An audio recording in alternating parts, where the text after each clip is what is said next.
Hello, guys. Welcome back to a 2024 house map prediction for the month of April, and we're going to get right into it. So let's see the first few states. We'll start off with the redistricted states. So Wisconsin, as of right now, as I'm making this video, I do think the Democrats are favored to gain a majority in the Supreme Court in Wisconsin. So the map's redraw is going to look something like this. They're going to take away Wisconsin's first is pretty much likely. Our Wisconsin third is going to be changed, and Wisconsin's eighth is going to be changed.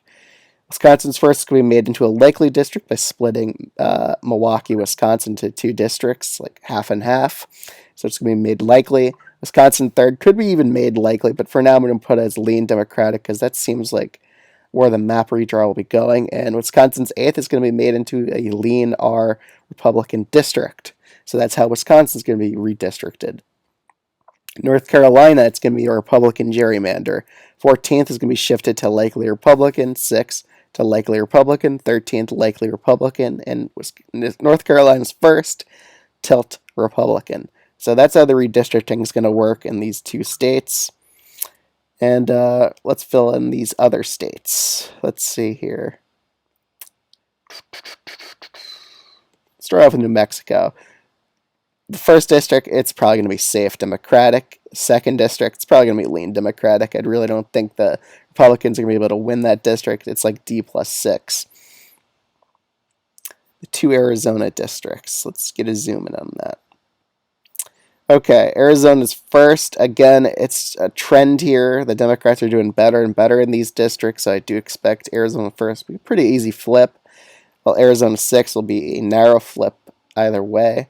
But I think the Democrats will be favored to gain 2 seats there. In California, California's third is going to be more competitive than this because it is a fairly competitive district overall. So with the presidential turnout, that would change. In California, 13th and 22, I expect both these districts to flip because of how overwhelmingly Democratic they are by like double digits. So with presidential turnout, like John Duterte barely won last time, so with Valadeo, it's very low turnout elections. Even Garcia, I narrowly expect to lose that district there. Ken Calvert's district, I expect to go to tilt Republican, while Michelle Steele, I really think she's going to lose now. Katie Porter's district, it's going to be likely Democratic. I don't think it's going to be that much of a competitive race, considering with presidential level turnout. Josh Harder's district, I'll expect it to go to safe Democratic as well. And those are the districts in California all done. Okay, let's go to my home state in New York. So, Long Island we'll start off with. New York's 2nd District, Garbarino, he's probably easily going to win. He won by a landslide in the 2022 midterms. Even though it's presidential by 1.5, expect that this part of Long Island to get a slightly more Republican because there tends to be a little bit of a trend there. George Santos, he did file to run for re-election. He isn't going to win the primary. He's no shot at that. But the Democrats will probably flip this district against the more civilized Republican candidate. D'Esposito, he's in a super Democratic district. He's not really acting that bipartisan in Congress, so I also expect him to lose. Lawler, expect him to narrowly lose. I think he's the one Republican congressman who's newly elected that has a chance at staying. Pat Ryan's district's probably going to go to likely Democratic. Molinaro, I also expect him to hang on just by an inch here. I do think he could pull that off. Brandon Williams, though, he's acting way too Trumpy in Congress for such a more bipartisan district, so I expect him to also lose here. So he's just doesn't really have a fair shot at winning there. Okay, next few districts. We'll go to Virginia. Okay, let's just scroll through here. Yeah, I agree. Likely R is probably where I put Whitman's House District. Spanberger, yeah, likely Democratic. I do agree with that. Wexton, again, I think it's going to be safe Democratic now. I don't think it's going to be that competitive.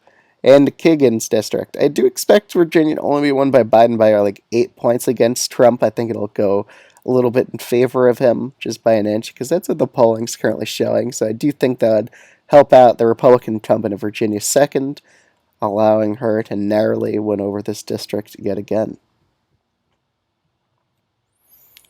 Okay, we're going to head to Pennsylvania now. All right, with Pennsylvania, I do expect Pennsylvania 1 to get a tiny bit more competitive than usual because Democrats are going to be targeting this district. But alas, it's probably not going to work. Same with Pennsylvania's 10th. I think it'll be a little bit more competitive than last time. With Susan Wild and Cartwright, I expect these races to both be in the tilt category because I do think Biden's probably narrowly going to win PA against Trump as of right now. But overall, that's the map for Pennsylvania. Let's head to Iowa. Iowa's first. Expected to only be a lean Republican district. I don't think it'll be like a safe red state in 2024 as of right now. Zach Nunn's probably also going to narrowly win here as well, just because Trump will help out getting rural turnout in the state of Iowa. Oh, and Minnesota's second district, it's going to be a likely district. I don't think it's going to go to lean or be that competitive. New Jersey's district, again, I think Tom Keene's still narrowly favored to win here. I think he'll be one of the Republican freshmen to hold on. Let's go into Michigan. Okay, with Michigan, I do expect the 4th district to be a bit more competitive than this. I think it could even go down to lean. So I'm putting as lean for now. I do think Democrats they should probably target the district. They might have a chance there. John James, again, he's going to be in a very competitive race, but I think he'll pull it off. Slotkin's old district, I think Democrats will be still narrowly favored to win here because I do expect them to do a bit better in Michigan than they did in the 2020 election. So I do think they'll make gains in the state of Michigan because of that trifecta. Let's take a look at Ohio. With Ohio, I think it's likely they just keep the same map because even though they have to redraw the map, I think they're going to draw something similar to this one. Sykes will still probably hold on here by a lead margin. Landsman probably hold on here by a lead margin. Same with Capter because Majewski might run again for the House districts there. So that's my Ohio map. What states are left? So Colorado. Let's go to Colorado.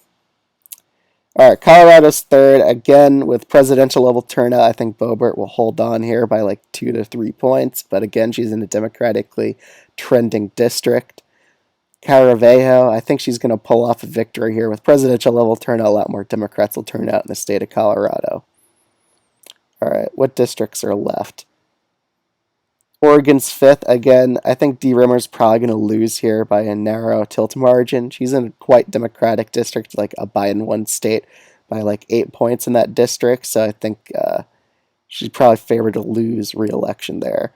Nevada's third district. Again, Democrats have done quite a good job at gerrymandering Nevada. So it's a likely race, or likely Dem for these 3 districts down here. In Washington's third district, Joe Kent looks like he's running again here. So let's take a look at how Republican that district is and see if she could have a chance of holding on. Yeah, I mean, if it's Joe Kent again, I expect him to lose again because he lost last time. Schreier's district will probably go to likely Democratic as well. But I think we're just down to one more district, and that's the one in Montana. And because Jon Tester is running for re-election, I think he'll have some coattails and he'll be able to make this district narrowly flip with turning out a lot of those more moderate voters. He could probably get this district to flip to the Democrats' favor. And there's one more district left, Nebraska's second, and I expect this one to actually flip. It was a close district, surprisingly, last time. So I think this will be a narrow Democratic flip. So let me just fix that Connecticut district. I don't think it's going to be lean Democratic. It's going to be likely. And same with that Maryland district. Maryland 6th. This is expected to be safe blue. But I think that's my map. Let me just look around. Let me fix that Texas district. Okay. I think that's all the ratings for now. But, yep, that's my 2024 House map. Democrats narrowly flipped the House 224 to 211. And I'll see you guys in the next video. Bye.